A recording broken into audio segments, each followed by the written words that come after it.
Hola muchachos, bienvenidos al curso de la acreditación de Microsoft Visual Studio 2012 para el CBT 22 en lo que compete al lenguaje de programación. En su versión de C#, esta es la parte 3 del curso. Bienvenidos y continuamos. Comenzamos.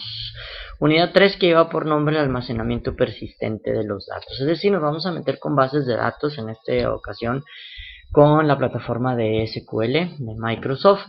Vamos a ver los objetivos que vamos a cumplir con esta unidad. Comprender la importancia de elaborar un diseño previo al diseño lógico. Implementar el diseño de la base de datos utilizando un SMDB a partir del diseño conceptual o un manejador o un administrador de sistema de System Manager Database, administrador de sistema de base de datos. Conocer un lenguaje que permita realizar consultas estructuradas. En esta ocasión vamos a ver SQL. Muy bien, vamos a avanzar, adentrarnos en la materia y ver el almacenamiento persistente de los datos como primer tema de esta unidad. Una base de datos pues es una herramienta para recopilar y organizar información. En las bases de datos se pueden almacenar información sobre personas, productos, pedidos, cualquier otra cosa, inclusive ya imágenes, videos, etcétera, ligas de internet, por nombrar algunas, ¿no? O entre otras. Un diseño conceptual. Una base de datos es un contenedor de objetos que puede contener más de una tabla, llámese como si fueran los objetos las bases de datos, o también en un momento determinado se les puede conocer como el nombre de las tablas. Esto te permite introducir dos primeros conceptos. El primer concepto es de fichas, que recibe el nombre de los registros, y cada uno de los apartados que componen las fichas se le llaman campos. Es decir, las tablas están compuestas por campos y por registros. Campos, que son las columnas, y los registros, la información que se va a tener o los datos que se van a tener para complementar o para llenar esos campos, llenar estos, a su vez, las tablas. Entonces, a grosso modo te comento que en la base de datos existen tablas, las tablas tienen campos y los campos tienen registros o datos. Muy bien, vamos a seguir. El conjunto de las fichas o los registros se les llama bloque de información o tabla y que suelen representar cada registro en una fila y cada apartado o cada campo en una columna. Bien, es lo que estábamos manejando un poquito de concepto textual que te estaba comentando. Diseño conceptual, ejemplo de una tabla. Bueno, se muestra en la siguiente imagen cómo estaría estructurada una tabla, por así decirlo, en la cual la tabla, bueno, pues tiene registros o tiene datos y a su vez en columnas tiene los campos. Los nombres de los campos, para la redundancia, es nombre, dirección, ciudad, teléfono. Y los datos, por ejemplo, su registro número 1 es José, en la dirección calle Rana 1, en la ciudad de Alicante, y su teléfono. Así sucesivamente Jesús y Juan, con su diferente información. Esa es la manera en que se representa una tabla, la manera en cual se almacena la información en una tabla, la vamos a ver a continuación, en un momento más, pero así es como debe de quedar los datos plasmados dentro de una tabla en un lenguaje de SMDB. Entidades, ¿qué será? Una entidad es la representación de un objeto del mundo real que se describe en una base de datos. Una entidad describe en la estructura de la base de datos empleando un modelo de ellos, un modelo de datos. Es decir, la entidad son las tablas, también conocidas como tablas, la que acabamos de ver ahorita en una figura o en una imagen. Relaciones, bueno, en todas las bases de datos una relación o un vínculo se puede dar entre dos o más entidades o tablas, y te describen alguna interacción entre las mismas. Las relaciones se describen en la estructura de la base de datos empleando un modelo de datos. Esa relación es la que va a existir entre una tabla y otra, saber a través de con qué campo voy a unir las dos tablas para que la información que está en una se pueda compartir con la información que está en la otra tabla y así posteriormente arrojar algún comando o algún código de consulta y obtener la información de ambas tablas. Dentro de las relaciones, bueno, una característica importante de las relaciones que existen entre las tablas es la llamada cardinalidad. Por ejemplo, en una relación en la que los alumnos asisten a cursos, pues es importante si a cada curso solo puede asistir un alumno o varios alumnos, y si un alumno puede asistir a un solo curso o a varios cursos, ¿no? Eso se le llama la cardinalidad, la relación que va a existir entre tablas. La cardinalidad se puede presentar bajo 4 posibilidades: que cada alumno asista a uno y solo uno de los cursos, su cardinalidad o su relación es de 1 a 1, que cada alumno pueda asistir a muchos cursos, pero en cada curso solo puede haber un alumno, es decir, de uno a muchos.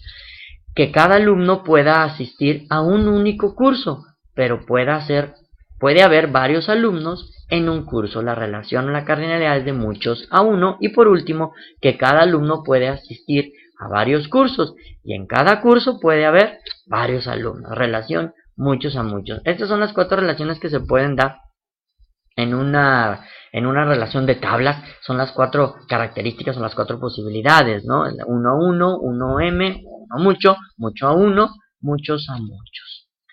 El modelo de la entidad relación es muy conocido entre los administradores de bases de datos o entre la gente de programación, dado que es un modelo que te permite dibujar las tablas y las relaciones que existen entre ellas, y dibujar textualmente así lo dice, dibujar en un papel, dibujar en un sistema o en cualquier software especializado en la materia, una hoja, una libreta, dibujar toda tu base de datos con cuadritos y en cada cuadro una tabla con sus diferentes campos, lógicamente anotándole su tipo de dato, si es llave primaria, es llave secundaria, y hacer líneas mediante de conectores con otras tablas para asumir responsabilidades y las relaciones, verlas, a ver qué campo con qué campo de otra tabla puede existir alguna relación alguna. Para eso es el modelo de entidad relación.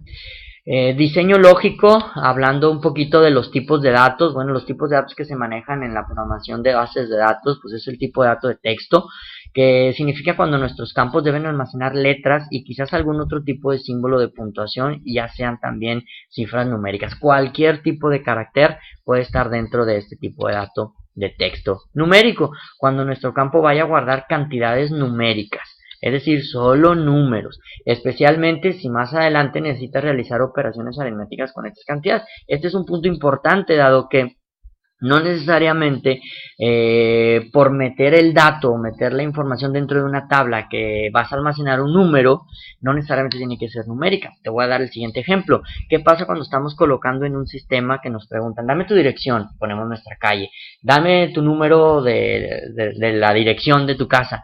Entonces, cuando proporcionamos ese número, si el tipo de dato está como numérico, pues realmente yo te pregunto, ¿vas a hacer alguna operación matemática con ese número de tu domicilio, de tu casa?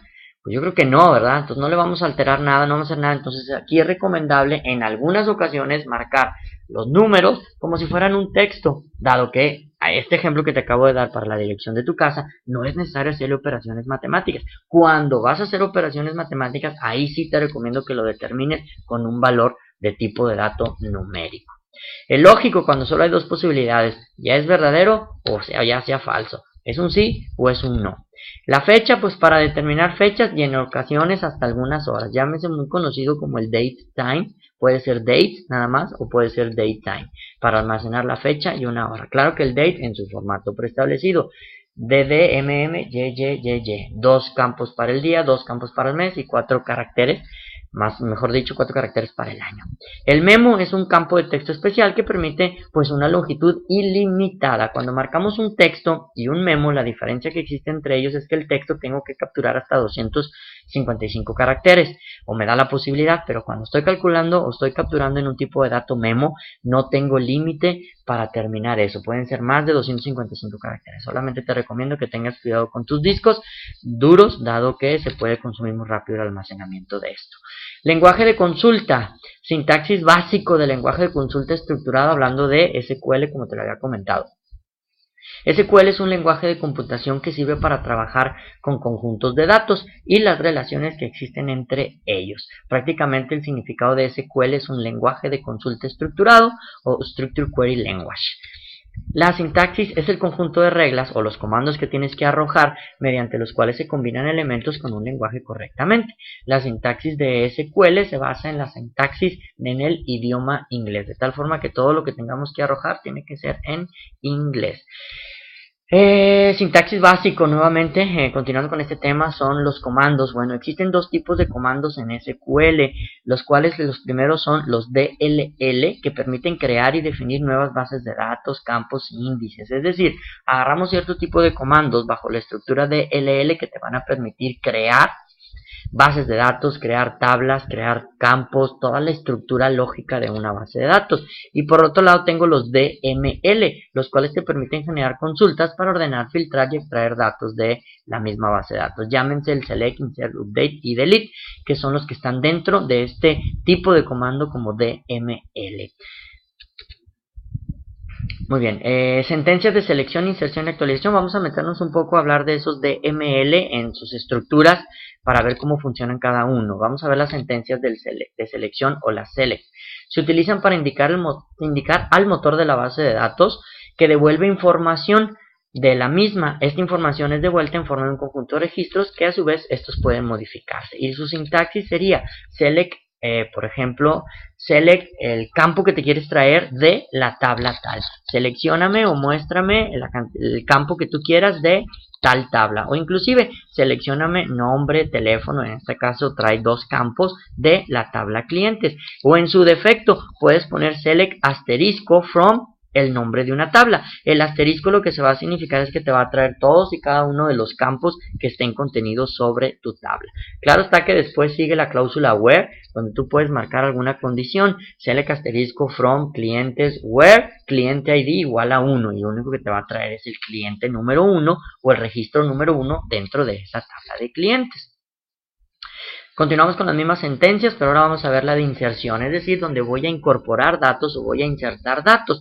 Para almacenar datos en una base de datos se debe utilizar la sentencia insert. Su sintaxis es insert into tabla, van los nombres de los campos y los valores. ¿Qué quiere decir? Insertar dentro del nombre de la tabla, de tu tabla con la cual estés trabajando, y entre paréntesis colocas cada uno de los campos que tienen en su tabla. ¿Pero qué vas a insertar? Estos valores, y entre paréntesis vas a poner el valor número 1 como el valor número 2. Te tengo que hacer la siguiente observación: el campo de este que vas a meter, o este valor 1, tiene que ver o tiene que tener la relación con este campo que tenemos acá de esta tabla, el valor 2 con este dentro de esta tabla, y así sucesivamente. Es decir, que si este campo es numérico, pues aquí tengo que poner un numérico. Si este campo es de texto, aquí tengo que poner un texto. Así es como lo va a tomar esta estructura de datos o este sistema de SQL. Muy bien, la siguiente es la de actualización, es decir, voy a hacer un update o voy a hacer alguna actualización, algún dato dentro de una tabla, dentro de un campo, y su estructura o su sintaxis es la siguiente: actualiza la tabla o update table, el nombre de la tabla, set campo 1 igual a valor 1, where y una condición. ¿Qué significa esto? Voy a actualizar cualquier tabla, le tienes que poner el nombre de cuál. Set, aquí es la parte donde vas a actualizar. El campo que vas a cambiar, qué valor quieres que le coloquemos a este campo, donde la condición, muy importante la condición marcarla, donde el campo ID o el campo 1 sea el 1, o el campo ID o el cliente ID es igual al 2. Esto es importante porque si no le ponemos una cláusula where, podemos actualizar toda la tabla a este campo, ponerle este valor, y podemos tener muchos problemas en nuestra tabla. Y por último tenemos las sentencias de borrado de datos, que se utiliza con la sentencia delete, para la cual mostramos la sintaxis delete from table, o el nombre de la tabla, donde la condición. Borra de la tabla su nombre, donde su condición sea la que quieres borrar. Puedes borrar un registro, puedes borrar todos los registros. Solo te recomiendo lo siguiente: ten mucho cuidado cuando vayas a utilizar este tipo de sentencia, la sentencia del borrado, dado que te puedes topar con situaciones en las cuales puedes llegar a borrar todos los datos de una tabla si es que no trabajas a la perfección con la condición. Te recomiendo muy particularmente en cosas muy especiales utilizar esta sentencia. Bien, por mi parte es todo. Agradezco tu atención para esta parte número 3 que tuvo que ver con las bases de datos, y posteriormente nos vemos en futuras publicaciones. Gracias.